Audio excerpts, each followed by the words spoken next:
Okay, magandang araw po sa inyo lahat mga boss. Bogalyon Pangasinan project. Ayan, so project natin dito, ito ang sa may bar counter, tapos itong vanity para sa living room, tapos yung kitchen cabinet. So marami pang ipapa-additional na ipapagawa dito gaya dito sa wall na to. Tapos doon sa may TV console. So yung design po nito ay si Sir Joe na rin, yung gumawa, nagkaroon ng idea.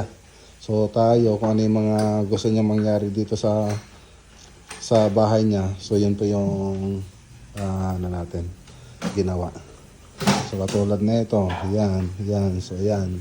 Pati dito, pati yung ilalagay dito. So idea niya rin po yan mga boss. So siya po yung nagbigay ng idea. So tayo, katulad nito, din-design lang po natin. Pero kitchen pa rin to. Yun pa rin yung idea na gusto niya. Katulad nito, dito yung kitchen, tapos bar counter, tapos TV console, siya rin nagsabi dyan, tapos dito, yan, saka dyan. So yung project natin dito, yan, pinakita ko na yung materials para natin dito, yung na ginamit. Yung marine laminated board na matte white, tapos yung walnut. Tapos dito naman, ganun din, marine laminated board na matte white. Tapos, may nilaminate natin ng formica. So, may laminated na po siya. Tapos, nilaminate ulit natin ng formica.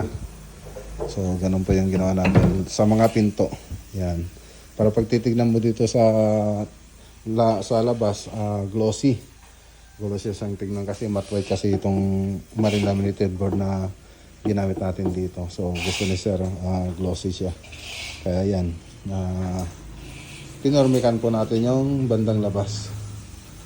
Ayan.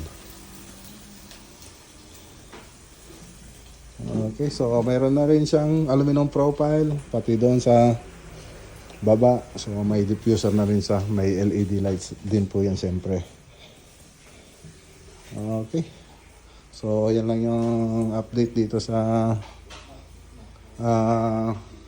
Bogalyon, Pangasinan. Yan, shoutout ulit kay Boss Mac. Ito yung katukayo. Nasaan na? Nawala na yata. Umalis.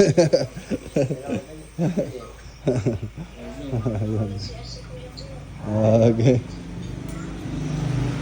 So, yan lang boss. Balikan na lang natin ito sa susunod na punta natin. Alright.